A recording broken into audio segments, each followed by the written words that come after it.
Amém. Boa noite a todos. Boa noite a todos. Você tem que falar alto para responder alto. Falo baixo, responde baixo. Amém, queridos. Que alegria mais uma vez estarmos aqui. Hoje pela manhã tivemos um culto maravilhoso, um culto inaugural em espanhol. Tivemos bastante gente visitando pela primeira vez, bolivianos, não sei se outras nacionalidades. Mas foi um tempo assim, um marco na história da CBG, que já somos, esse ano nós vamos cumprir 16 anos que o Senhor levantou esse ministério, e só agora Ele nos deu essa oportunidade de poder começar um ministério em espanhol. Quem não veio essa manhã, ou quem veio essa manhã, pôde ver a graça de Deus, a fidelidade de Deus nesse culto maravilhoso. Eu quero ler com vocês 1 Samuel capítulo 13. Por favor, abram suas Bíblias em 1 Samuel capítulo 13.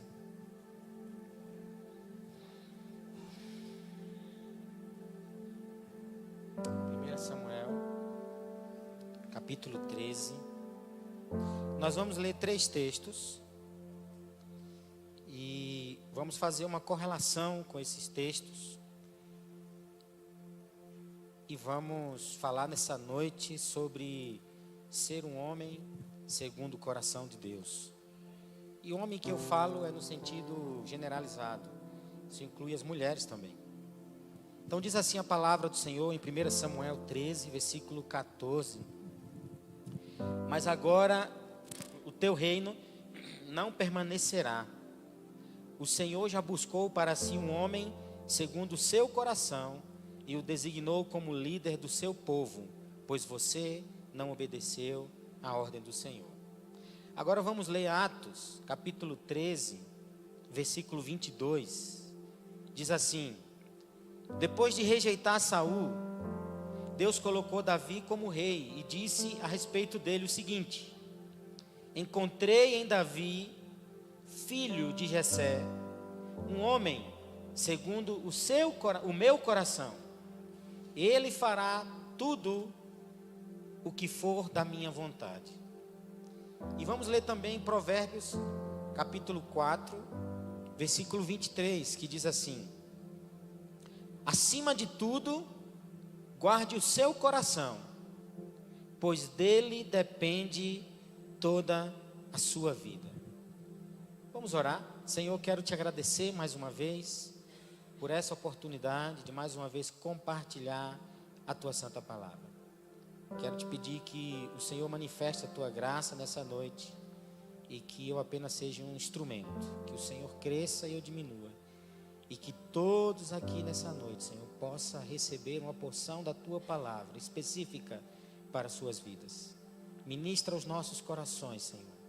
Tira toda distração nesse momento. Toda preocupação com o exterior, toda preocupação com os problemas que temos que resolver hoje ou amanhã ou depois.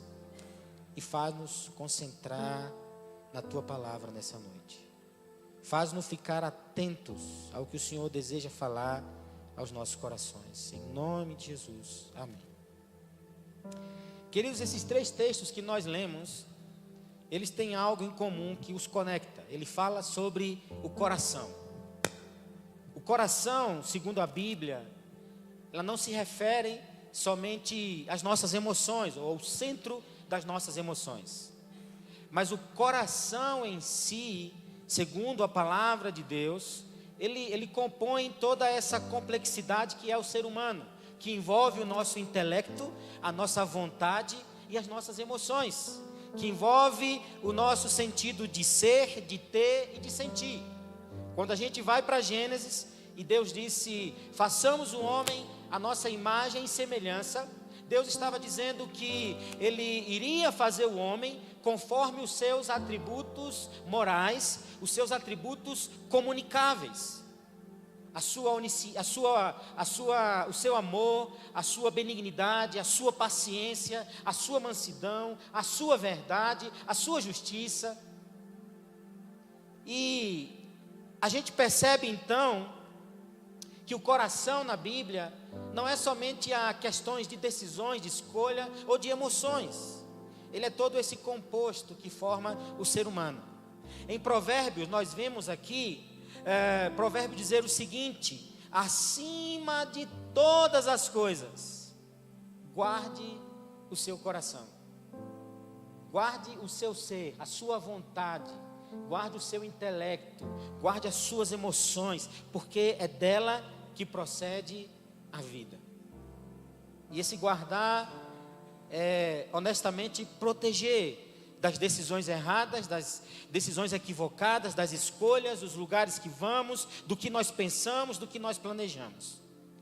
E nós vamos ver então Atos 13, 22, falando que Deus havia rejeitado o reinado de Saul por desobediência, e havia então escolhido um homem segundo o seu coração, ou conforme o seu coração, em algumas traduções. E esse homem era Davi. E essa palavra conforme, ela é muito parecida, talvez eu diria até idêntica, com o que está em Romanos capítulo 12, versículo 1, onde a palavra do Senhor nos diz: não vos conformeis, versículo 2, não vos conformeis com este mundo, mas transformai-vos pela renovação do vosso entendimento. Não vos conformeis. No original grego, esse conformar quer dizer não esteja dessa forma que muda constantemente. Não esteja dentro dessa forma, não se alinhe com esse sistema ante Deus. E aqui em Atos 13, fala que Deus escolheu um homem conforme o seu coração. Um homem que se moldava à vontade de Deus. Um homem que estava alinhado à vontade de Deus. Um homem que você olhava para ele e você via nele realmente o caráter de Deus. Um homem que era imprevisível quando se dizia respeito à ordem de Deus, à vontade de Deus. Um homem imprevisível no sentido de que onde Deus o mandava ir, ele iria. Onde o que Deus mandava ele fazer, ele fazia. Era como diz a palavra: aquele que é guiado pelo Espírito é como uma folha solta ao vento. Não sabe de onde vem, nem para onde vai. Mas na realidade somos guiados pelo Espírito Santo de Deus. E esse homem, conforme o coração de Deus, ele faz tudo o que o Senhor diz para ele fazer. Diga assim comigo: amar a Deus, fale mais alto, amar a Deus é fazer tudo que eu sei que Ele quer que eu faça. E aí a gente vai para 1 Samuel 13. E aqui em Samuel 13, versículo 14, mostra e nos revela que o reinado de Saul havia chegado ao fim. Agora o teu reinado não permanecerá. Mas é interessante que Deus fala isso para ele muito tempo antes de Davi assumir o trono. Deus fala isso para ele antes mesmo de Samuel ungir Davi como rei. E ainda assim Saul andou com seu coração duro, distante de Deus, fazendo o que ele bem queria, achando que porque ele era rei, porque ele tinha autoridade e poder sobre a nação, ele podia quebrar princípios, ele podia romper as regras, porque simplesmente ele era o rei. Então ele podia tudo. É como um magistrado hoje no Brasil, que pode tudo, porque simplesmente é a última instância da justiça no Brasil. E Saul se sentia assim, soberbo, orgulhoso, e o texto diz assim: o Senhor já buscou para si um homem segundo o seu coração, conforme o seu coração, e o designou como líder do seu povo. É importante nós atentarmos para essa verdade da vida, de olhar para o nosso coração e de buscar em nós as respostas das reais motivações que nos faz fazer o que nós fazemos, que nos leva a tomar decisões, a escolher o que é que me motiva, o que é que está por trás das minhas ações. Por trás das minhas ações está uma verdade que eu acredito. Por trás das minhas ações está uma crença em que eu creio. Por trás das minhas crenças está a realidade do mundo que eu tenho, a maneira como que eu vejo o mundo, os óculos que eu uso, os filtros que eu uso para interpretar o mundo e as circunstâncias. E se nós temos um coração distante de Deus, um coração que não é conforme a vontade de Deus, nós vamos tomar tantas, mas tantas decisões equivocadas nessa vida. Eu acho que domingo passado eu falei sobre essa busca constante do ser humano por felicidade. E quanto mais buscamos dentro de nós e fora de nós essa felicidade, a gente percebe que é uma busca infinita, porque o vazio que há dentro de nós, ele é do tamanho da eternidade, e somente o eterno pode preencher esse vazio. E olhar para o nosso coração e discernir as reais motivações dele, nos ajuda a nos aproximar mais de Deus, porque Ele tem as verdades a respeito de nós. Porque, queridos, o nosso coração, ele revela as nossas reais intenções e motivações. Mas o coração de Deus revela a sua vontade e propósito para as nossas vidas. Nós cantamos uma canção aqui, né? Quanto mais te vejo, mais eu percebo algo diferente em mim. Quanto mais eu te contemplo, quanto mais eu olho para o Senhor. E de que forma eu contemplo a Deus? De que forma eu contemplo ao Senhor? Lendo a sua palavra. E aí nós vamos ter o coração de Deus revelado para as nossas vidas. E aí quando as vicissitudes surgem, quando as lutas, tribulações e perseguições surgem em contra de nós, nós temos um coração descansado no Senhor, descansado na força do seu poder, compreendendo que Ele tem um controle absoluto das nossas vidas, ainda que as nossas emoções sejam contraditórias, porque de fato as emoções elas mudam cotidianamente, elas mudam de acordo com a estação do ano, de acordo às circunstâncias, de acordo às percas ou ganho, alegria ou felicidade, as minhas emoções mudam. E aí eu começo então a perceber que há algo diferente em mim quando eu encaro as vicissitudes da vida, as tribulações, as perseguições. Quando eu encaro desde uma perspectiva divina, eu entendo que Ele tem o controle da minha vida nas mãos dEle, que nada fugiu do seu controle, que todas as coisas cooperam para o bem daqueles que amam a Deus. E aí a gente vai perceber o seguinte, que é interessante que quando Deus escolheu Saul para ser rei, Deus já conhecia o coração de Saul. Deus já sabia a prepotência que havia no seu coração, porque, queridos, pessoas que são orgulhosas e prepotentes, é fácil você perceber. Ela destila, sabe, esse desejo de querer controlar tudo, de querer controlar os outros, de querer controlar a si mesmo, de querer se colocar superior aos demais. A gente percebe, e eu acredito que Deus tinha conhecimento do coração de Saul, porque Ele esquadrinha os nossos corações, Ele sabe o que há dentro dos nossos corações, Ele sabe as nossas reais intenções. Há uns meses atrás, quando nós pregávamos aqui a série sobre as igrejas do Apocalipse, a gente via muito bem e perfeitamente um texto que sempre quase se repetia em todas as cartas das diferentes igrejas, onde Deus dizia: conheço as tuas obras. Esse conheço as tuas obras eu conheço as reais motivações do teu coração. Eu sei o que te motiva a vir à igreja, eu sei o que te motiva a servir no ministério, eu sei o que te motiva a fazer a obra, a fazer a vontade, a fazer ação social, eu sei o que te motiva a dar uma esmola para um pobre, eu sei o que te motiva na sua busca por um relacionamento amoroso com alguém, eu sei o que há no seu coração. Salmo 139 diz: ainda que eu cave o mais profundo do abismo, o Senhor estará aí. Como eu vou fugir da tua presença? Porque tu sonda o meu coração e sabe o que de fato há em mim.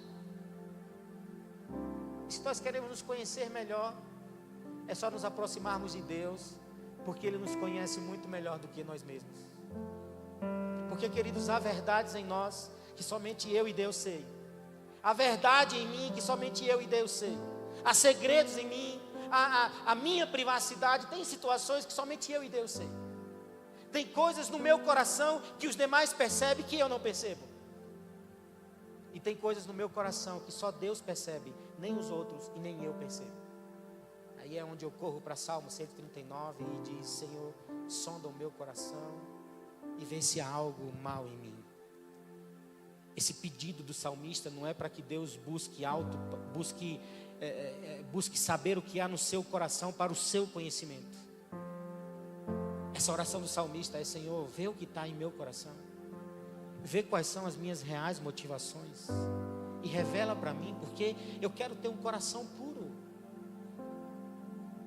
Eu quero ter um coração limpo diante do Senhor. Então mostra para mim, Senhor, por que eu faço o que eu faço. Porque as minhas escolhas equivocadas, elas sempre são repetitivas. Porque eu sempre tomo decisões erradas. Porque sempre há um gatilho muito parecido que se ativa e eu tomo decisões erradas. Sonda o meu coração e se revela para mim. Me dá direção, me dá destino, me dá propósito. Não me deixa assim, à deriva. E Deus conhecia o coração de Saul. Porque Deus, ele desenhou o coração com um propósito para discernir. Então lembre-se, todas as vezes que eu falar de coração, e todas as vezes que você ler na Bíblia a palavra coração, ela está se referindo a esse composto que somos nós, a esse conjunto de intelecto, vontade e emoção, que é o que nos forma, que é o que nos faz ser seres humanos. E Deus, ele desenhou o coração para discernir. E isso tem relação com o intelecto. Isso tem relação com o ser. Eu não sei quem disse isso, mas ele disse o seguinte: se eu penso, logo existo. De fato, porque a razão, a consciência, ela é fundamental para ver a existência. Então, o intelecto, o ser, faz parte do coração, porque Deus desenhou o coração para discernir. Deus desenhou o coração para decidir. E isso tem relação com a vontade, com o ter. Eu tenho vontade de ter, eu tenho vontade de fazer, eu tenho vontade de ir. A vontade, ela está relacionada com algo que gera possessões. Algo tanto no mundo abstrato como no mundo físico. Tanto palpável como não, mas embora as escolhas feitas, a vontade gera em nós essa sensação de ter algo, de ter autoridade espiritual, de ter um bem material. Deus desenhou o coração para desejar, e isso tem relação com as emoções, ou o sentir. Deus, ele desenhou o coração para desejar. Mas muitas vezes a gente só toma decisões fundamentadas nas emoções, nos desejos, nos sentimentos. Eles são passageiros. Sócrates, filósofo, ele disse que se você quer causar ou provocar mudança na vida das pessoas, você primeiro deve tocar o coração das pessoas. E o coração, Sócrates fala mais no sentido de emoção. Ele diz: toca as emoções, você vai gerar vontade e logo a pessoa vai decidir. Eu penso que é um equívoco tomar as decisões fundamentadas no que sentimos. Porque se fosse assim, talvez muitos não entregariam suas vidas a Jesus, porque não sentiu arrepios, porque não chorou no momento do apelo, porque não ouviu uma voz sussurrando no seu ouvido, porque não experimentou algo sobrenatural e por essa razão não tomou a decisão de entregar a sua vida a Jesus. Então, eu acho que é um equívoco pensar que as mudanças devem ser provocadas primeiramente no âmbito da emoção. Toque a emoção, você gera vontade, você gera decisão. Biblicamente, o mais correto e fundamentado, segundo a palavra de Deus, é tocar a razão. É quando nós somos confrontados com a verdade e a gente compara com o que nós cremos, com o que nós acreditamos, com o que nós vivemos, e percebemos que há um complexo antagonismo com o que Deus deseja e com o que eu faço. E aí eu racionalizo, porque a fé, ela não é emoção, a fé, ela é racional. A fé te leva a você pensar, a fé te leva a você racionalizar e você perceber realmente que de fato o que a palavra de Deus nos ensina e nos mostra é uma verdade absoluta. Alguém uma vez perguntou, e isso foi numa leitura de um livro que eu fiz, um livro que se chama Fundamentos Inabaláveis. Ele diz o seguinte: existe verdade absoluta? E um grupo de pessoas falaram: não, não existe. E aí esse filósofo disse o seguinte: vocês acabam de afirmar que existe uma verdade absoluta, porque mesmo você dizendo que não existe, para você é uma verdade absoluta. Então a palavra de Deus, queridos, ela é uma verdade absoluta. Até hoje tentaram, minimizar o poder que essa palavra tem. Até hoje tentaram desmerecer essa palavra, esse livro. Se você pegar ele e ler como um livro de figura, de linguagem, você vai encontrar aqui muitas histórias, retóricas, contextos, e você vai ver aqui poemas, você vai ver tantas coisas maravilhosas se você ler ela como um livro de literatura. Se você ler como um livro de matemática, você vai ver aqui medidas. Você vai ver aqui a construção da Arca de Noé, as medidas que foram postas. Você vai ver aqui engenharia. Você vai ver aqui a ciência da matemática, ciências exatas. Você vai ver muitas coisas. Se você ler esse livro como um livro histórico, você vai ver que as maiores descobertas do mundo hoje foram feitas a partir da leitura da palavra de Deus. Descobertas geográficas, fósseis. Mas se você lê como a palavra de Deus, ela começa a se revelar como Deus para a sua vida. Deus começa a se revelar para a sua vida a partir do momento que você lê ela como a voz de Deus, como a palavra de Deus, como a profecia de Deus. Então a Bíblia nos vai mostrar isso. E aqui a gente vê que Deus desenhou o coração com esse propósito, com o propósito de discernir, com o propósito de decidir, com o propósito de desejar. Isso está no nosso coração. E quando a gente vai para Gênesis e a gente vê a serpente tentando a mulher para que ela comesse do fruto, ele vai atingir essas três áreas, que compõem o ser humano: a vontade, o intelecto e a emoção. E Satanás chega para ele e fala: não, se você comer, você vai ser igual a Deus. Aqui a gente vê o ser, o intelecto, o existir. Ele vai falar: não, o texto diz que ela olhou e viu que era desejoso aos olhos, a vontade. E ela quis comer, ela quis experimentar as sensações, emoções. Então a gente vai ver que Satanás, ele sempre vai desviar o foco da nossa verdadeira adoração. Ele sempre vai nos tentar nessas áreas de ter, sentir e ser, no nosso intelecto, na nossa vontade, na nossa emoção. Porque o propósito dele sempre foi desviar o foco da adoração. Ele tem uma inveja tremenda porque Deus é adorado e ele não.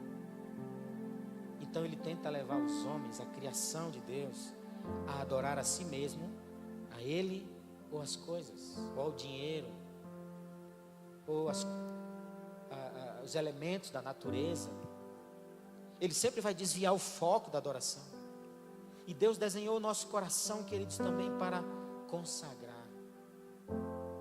1 Samuel 14:7, faça tudo o que estiver no seu coração, mas faça tudo para a glória de Deus.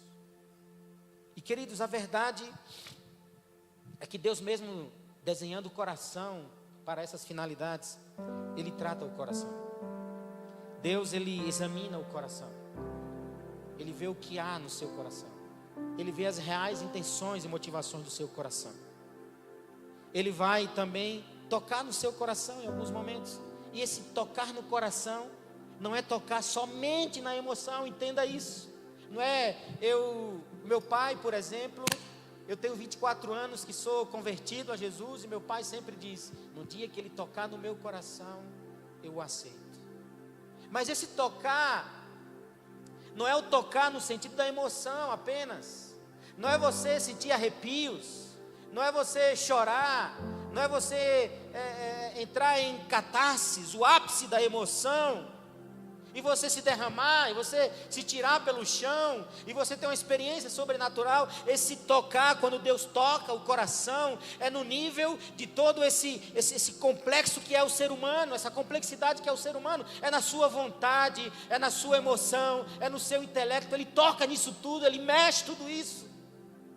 Ele faz você perceber as verdades dele. Se você que está aqui hoje já entregou sua vida a Jesus, saiba que você fez isso não por sua própria capacidade, não porque você foi mais inteligente que outro, não porque você teve mais conhecimento que o outro, não porque você teve mais quebrantamento que o outro, porque o ser humano por si só não tem a capacidade de entender as verdades de Deus se não for movidas pelo seu Espírito Santo. A Bíblia diz que o príncipe deste século cegou o entendimento de muitos para que a luz do Evangelho não resplandeça sobre ele. Mas louvamos a Deus, o texto diz, por Jesus Cristo, que iluminou a mente do homem para o conhecimento da verdade de Deus.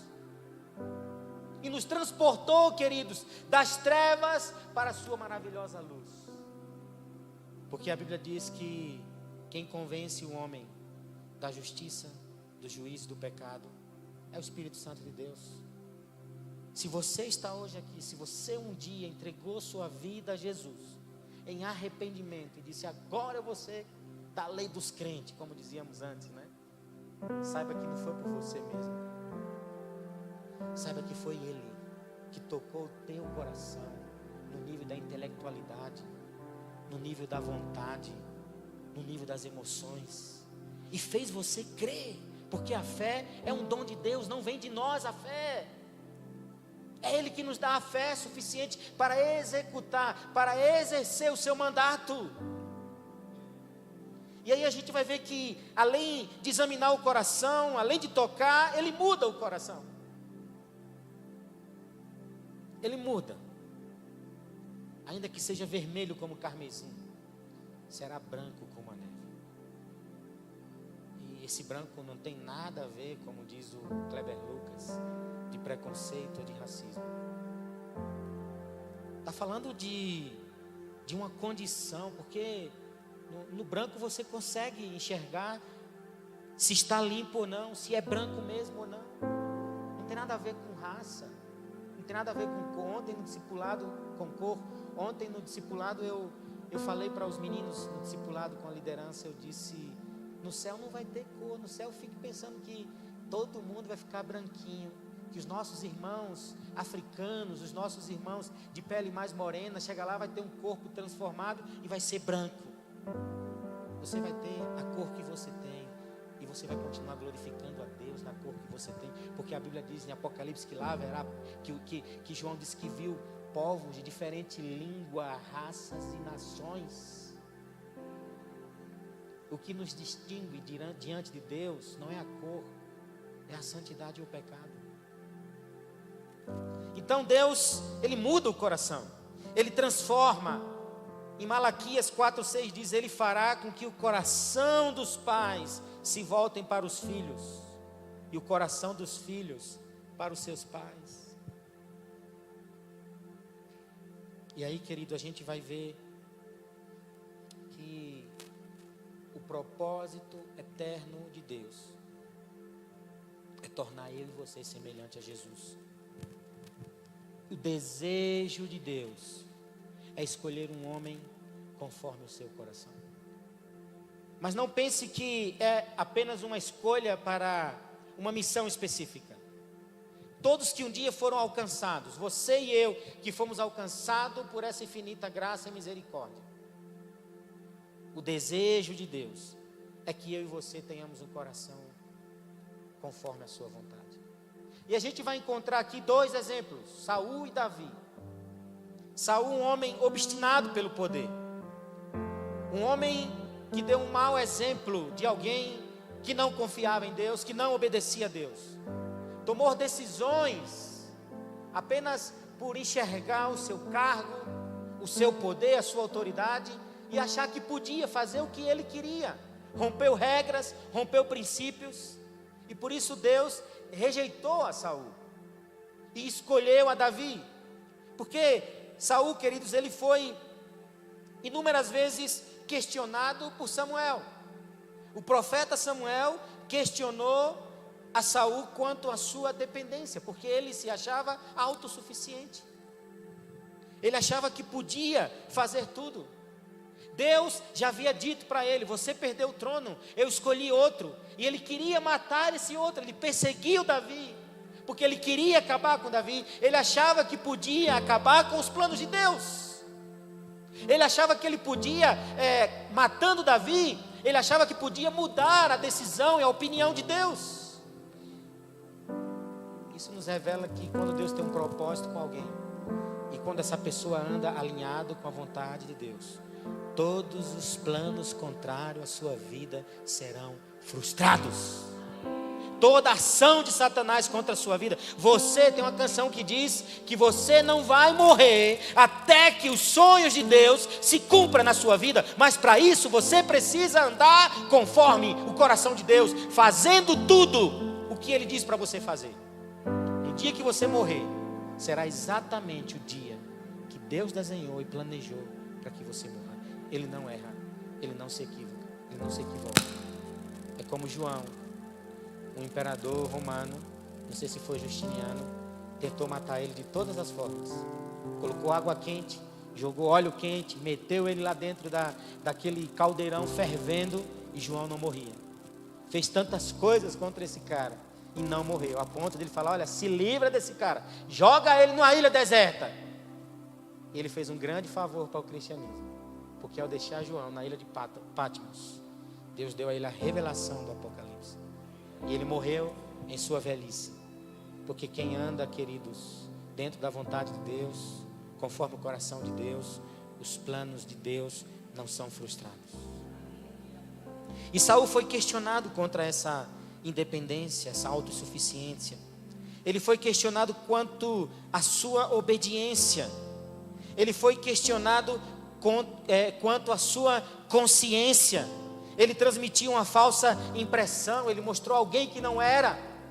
Ele mostrou alguém religioso. Ele mostrou alguém que temia a Deus, mas ele não era, porque as suas ações eram distintas. Samuel diz para ele o seguinte: que o Senhor o abençoe e que você cumpra a ordem do Senhor. Saul disse isso para ele: que o Senhor te abençoe e que você cumpra a ordem do Senhor, Samuel. Mas ele não cumpria, ele era contraditório com o que ele falava. Ele dava uma falsa impressão de moralidade, de espiritualidade. Ele dizia para os outros fazer algo, mas ele era o primeiro a não fazer. Ele não cumpria as ordens do Senhor. Ele comunicou também informações falsas, mentirosas, e tudo isso para querer, justificar as suas falhas. Em 1 Samuel 15:15, Saul respondeu: os soldados os pouparam para oferecê-los ao Senhor, o seu Deus, mas destruímos completamente os demais. Ele ficou com alguns soldados, com alguns amalequitas. Ele ficou com os melhores do gado, dos animais. Ele decidiu, ele escolheu, e ele pôs a culpa nos seus súditos. Ele era mentiroso. Ele não gostava de ser confrontado com a verdade. Ele mostrava uma falsa integridade. Ele não era sincero, ele não era honesto, ele não era transparente, ele ocultava as verdades. E foi esse homem que Deus rejeitou. Foi esse homem com esse coração duro, com esse coração corrompido pelo poder, pelo dinheiro, pela fama, pelo sucesso. Esse coração que não se quebrantava diante de suas falhas, dos seus erros, sabendo que servia a um Deus poderoso, um Deus justo, de amor, que perdoa os pecados de quem se arrepende. E aí a gente vai encontrar Davi, um homem conforme o coração de Deus, um homem que já tinha recebido a promessa de ser rei em Israel, sabia quem era o rei, sabia que Deus o tinha escolhido. E quando o rei vivia atormentado por espíritos, ao invés de Davi negar ajuda, ele ia e tocava sua harpa, e os espíritos malignos que atormentavam Saul saía de perto dele. Um homem que sabia da promessa que tinha e esperou o tempo da promessa se cumprir. Ele não deu um jeitinho para acelerar os propósitos de Deus. Ele não deu um jeitinho para antecipar a possessão do reino. Mas ele foi um homem obediente. Ele foi um homem que desejava ter um coração confiante. Ele queria e ele desejou viver ardentemente um relacionamento de confiança com Deus e de transmitir essa confiança para o povo. Como é maravilhoso você construir um relacionamento na base da confiança. Seja um relacionamento conjugal, seja um relacionamento de amizade, seja um relacionamento familiar, você ter confiança. A gente vê tantas pessoas, de sucesso, brigando com empresários depois de uns anos, porque descobriu falcatruas, enganos. Como é ruim você conviver com alguém que você não pode confiar. A confiança ela é uma construção. E Davi, ele desejava um coração confiante. Ele desejava viver de tal forma que o que ele era em público, ele era no privado. Davi, ele trabalhava com um coração obediente. Salmo 48 diz: tenho grande alegria em fazer a tua vontade, ó Deus meu. A tua lei está no fundo do meu coração. Davi não media esforços para obedecer. Davi cometeu tantos pecados, homicídio, adultério. Davi em alguns momentos foi prepotente, orgulhoso, soberbo. Mas quando o Espírito Santo o convencia do seu pecado, ele se quebrantava.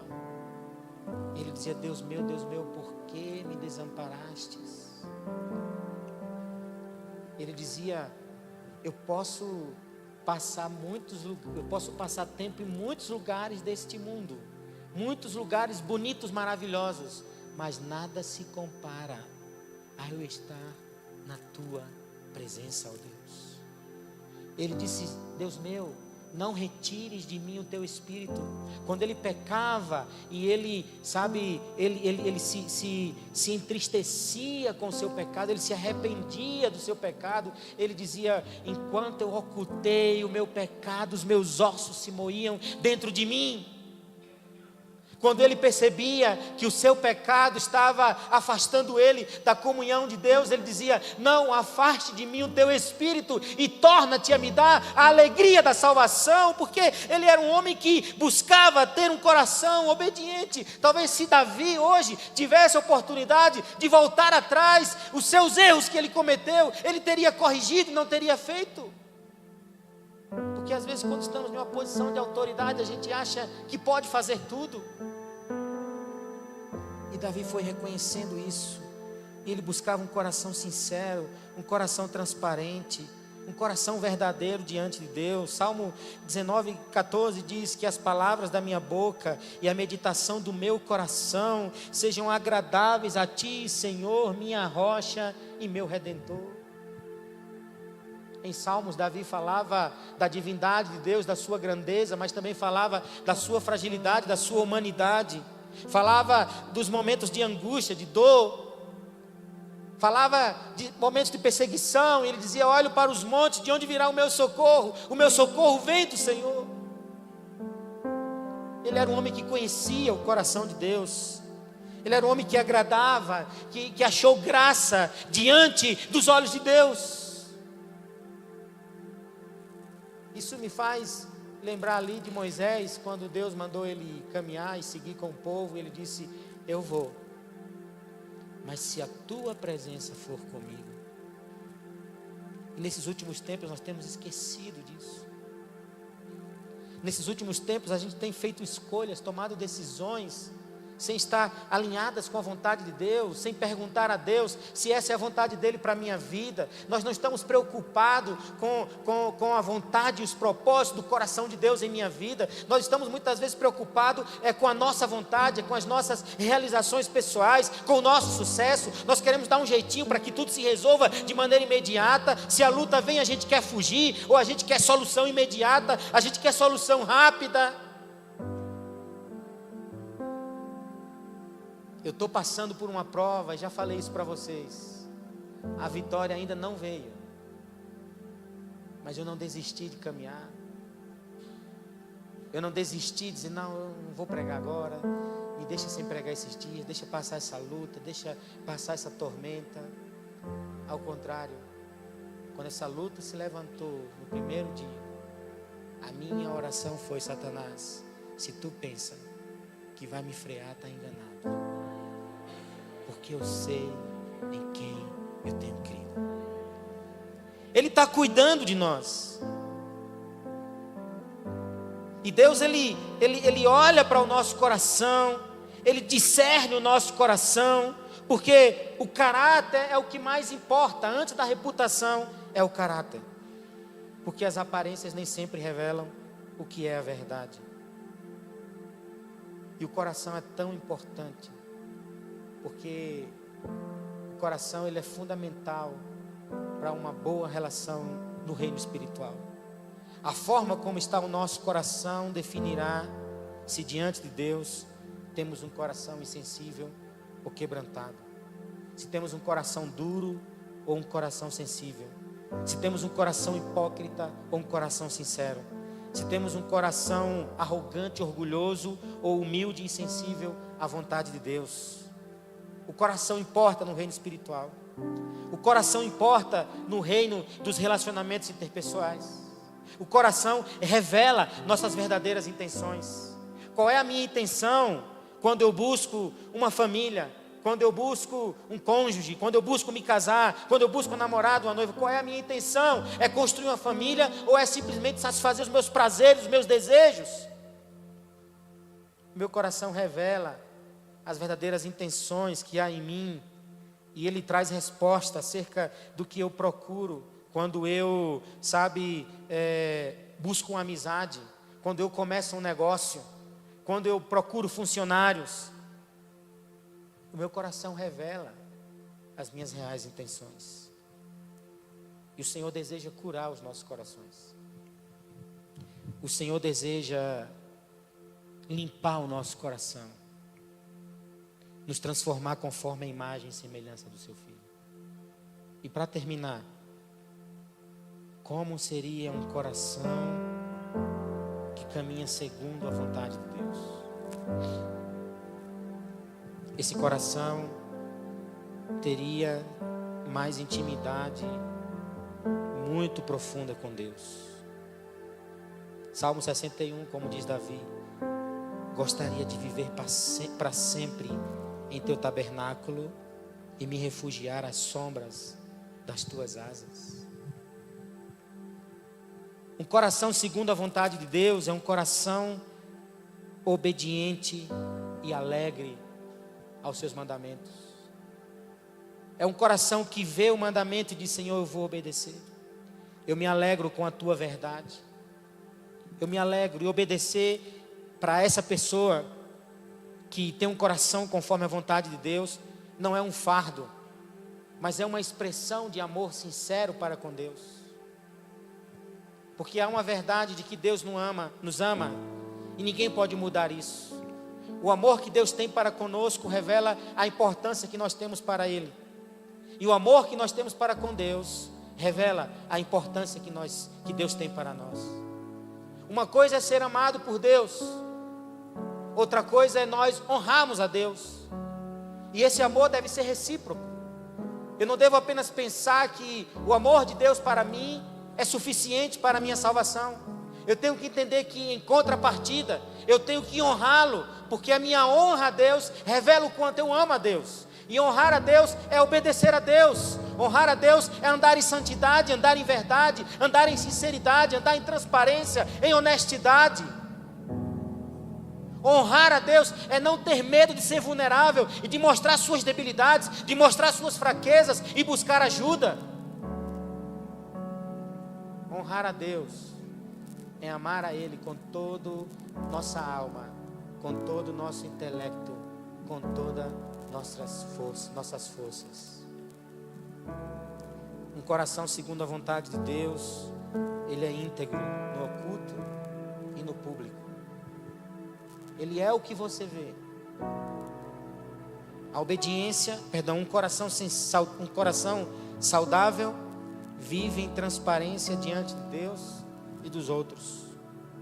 Um coração segundo a vontade de Deus tem força diante das pressões externas. Quando o coração está firme em Deus, ele não desmorona nas adversidades. Um coração segundo a vontade de Deus é humilde, genuinamente. Reconhece quem não é. Humildade é reconhecer quem eu não sou. Humildade não é reconhecer quem você é. Porque o conhecimento de nós mesmos, nós só teremos em sua plenitude quando conhecermos mais e mais a Deus. Porque Ele vai revelando quem nós somos. É como olhar no espelho. Você olha para o espelho, você vai olhando, você vai vendo detalhes da sua vida. Você vai vendo talvez cicatrizes que tinha no seu rosto, que você passou desapercebido numa mirada, numa olhada muito rápida, breve. Mas quando você começa a olhar mais fixamente ao espelho, você vai vendo detalhes. E você vai se conhecendo mais, isso no sentido de sua imagem, de sua aparência. Quando nós olhamos mais para Deus, nós nos parecemos mais com Ele e nós conhecemos mais a nós mesmos. Quanto mais olhamos para Deus através da sua palavra, da revelação da sua palavra, Ele vai revelando o seu coração para nós. Por muito tempo eu achava que Deus não se alegrava com as nossas boas ações. Por muito tempo eu aprendi na minha igreja que por mais que a gente fizesse, esforçasse, a gente nunca ia tirar um sorriso de Deus. E no meu pensamento, na minha juventude cristã, eu achava que Deus era como um homem de idade, um idoso de barba branca, sentado num trono, segurando ali um cajado, olhando para a terra, e não havia absolutamente nada que tirasse o sorriso de Deus. Essa realidade mudou na minha vida quando, em janeiro de 2010, nós ficamos sabendo que seríamos pais pela primeira vez.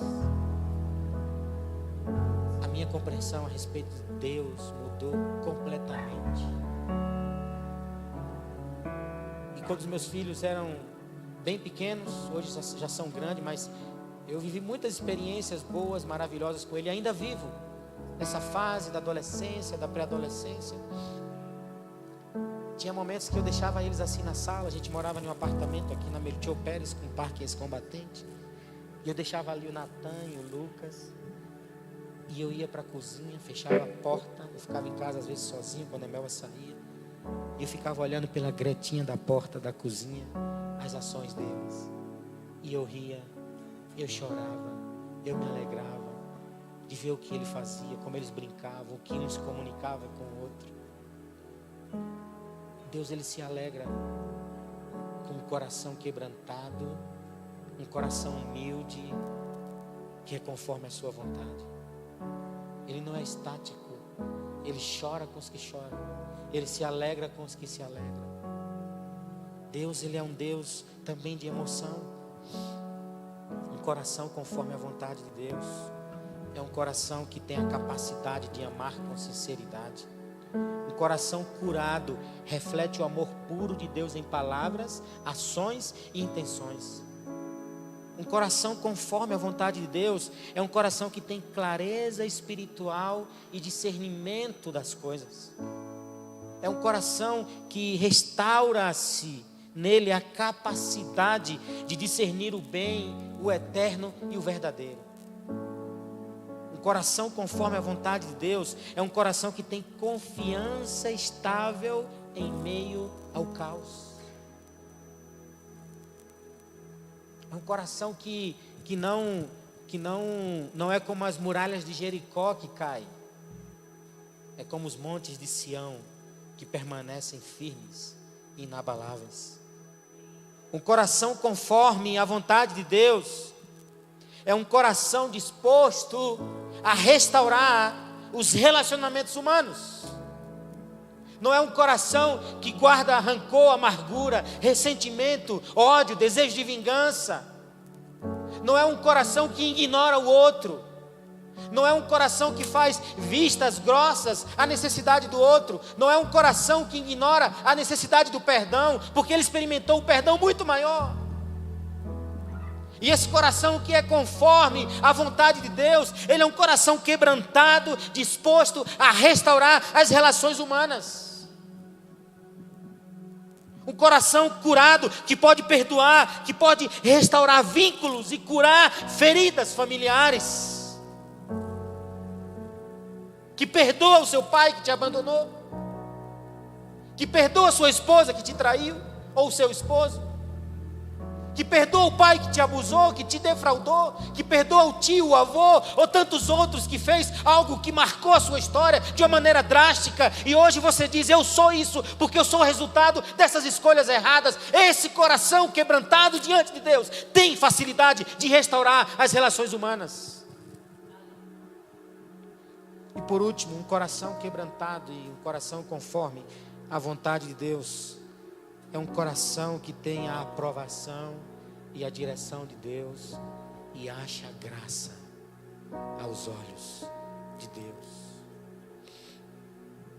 Achar graça, favor imerecido. 2015, eu cheguei em casa, Natan tinha 5 anos. Lucas tinha 2. Eu estava em uma situação muito delicada. Tinha enfrentado um conflito na igreja com um líder. E aquilo me deixou arrasado. Era um domingo. Na segunda-feira eu retorno. Na segunda-feira eu fui levar o Lucas na escola. Natan esse dia não foi para a escola. Ele dormiu no nosso quarto, num colchão, no chão. Emelva tinha acabado de abrir um berço, que era o berço do Lucas, e deixou próximo à janela do apartamento, que ficava no 3º andar. As janelas estavam abertas. E ela estava grávida do Guilherme, faltava 3 semanas para ele nascer. E eu chego em casa cansado, deprimido. Eu não tinha compartilhado nada com ela do que eu tinha vivido naquela noite na igreja, no domingo. Ela não estava na igreja. E eu cheguei do colégio com o Lucas, larguei ele na casa e deitei no sofá. E de repente, a gente escuta um grito no quarto do Natan. Lucas! Emelva estava na cozinha. Ela tomou um susto. E ela já imaginou a tragédia. Eu dei um salto do sofá. Corri para o quarto. Quando cheguei, Lucas estava dentro do berço. E Natan disse, papai. Lucas pegou o controle remoto da televisão, jogou pela janela, subiu no berço e estava com metade do peito sobre a janela, olhando para baixo. Eu acordei no instante e quando eu vi, eu gritei de susto, ele caiu para dentro do berço. Passou alguns meses, ou um ano aproximadamente, não sei, acho que meses. Guilherme já tinha nascido e pelo susto que a Melva teve, Guilherme nasceu na sexta dessa mesma semana. Adiantou 3 semanas. Eu tinha comprado um forno, né? Era o meu sonho ter aquele fornozinho industrial que vende na Bolívia com pedras dentro, né? Eu tinha um grande, eu falei, vou trocar, vendi para um amigo que tinha uma lanchonete, comprei um menor. Cheguei em casa, instalei do mesmo jeito que tinha instalado o outro. Coloquei o bujão de gás embaixo, liguei a mangueira. A Melva disse, vamos fazer uns biscoitos com os meninos, acende para mim. Eu acendi, eu disse para ela, olha, eu vou sair agora que eu vou ali verificar a inscrição do Natan numa escolinha de futebol. Eu fui, liguei o forno, deixei aceso, disse para ela, espera meia hora até que as pedras esquentem. Dei as costas, fui para o banheiro, tomei banho, quando estava pronto para sair, me deu uma dor de cabeça insuportável.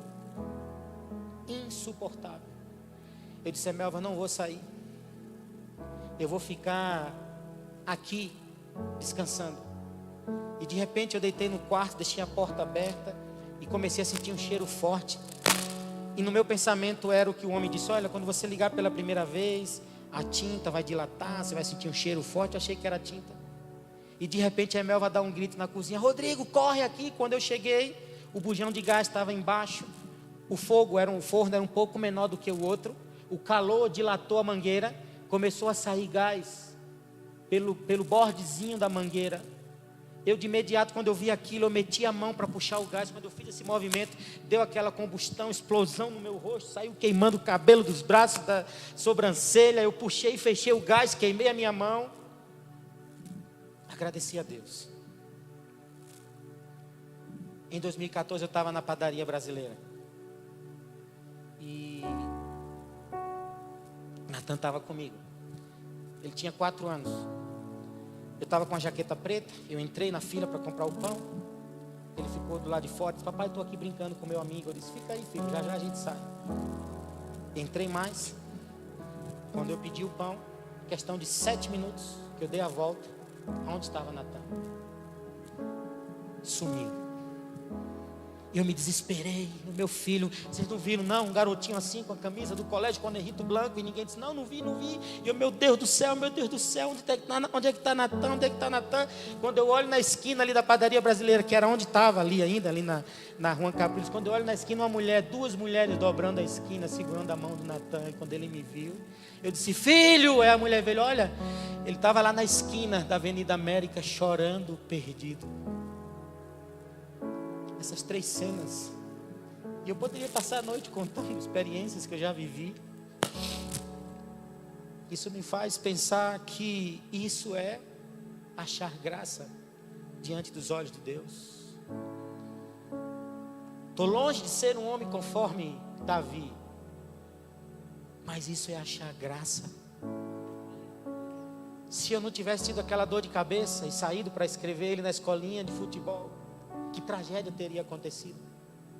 Se o Natan nesse dia não tivesse ido para o colégio e não tivesse ali no quarto deitado no colchão e visto Lucas subindo na janela do 3º andar, o que teria acontecido? Se não tivesse aquelas 2 mulheres na esquina vendo o Natan e trazido ele até mim, o que teria acontecido? Isso é achar graça diante dos olhos de Deus. Saiba você que cada dia o Senhor nos dá livramentos. Eu estava uns dias atrás conversando com esse querido irmão que está aqui. Eu me esqueci o teu nome, irmão. Joanes. Estava tendo uma embolia pulmonar. Quase morre. Questão de minutos, alguém orientou ele, não me lembro como foi a conversa, mas foi para um hospital aqui, não foi, irmão? E o médico disse que se demorasse um pouco mais, achar graça aos olhos de Deus é o que todos nós queremos. Mas ser um homem e uma mulher conforme o coração de Deus é o que poucos decidem. Você quer nessa noite ser um homem ou mulher conforme o coração de Deus? Fique de pé nesse momento.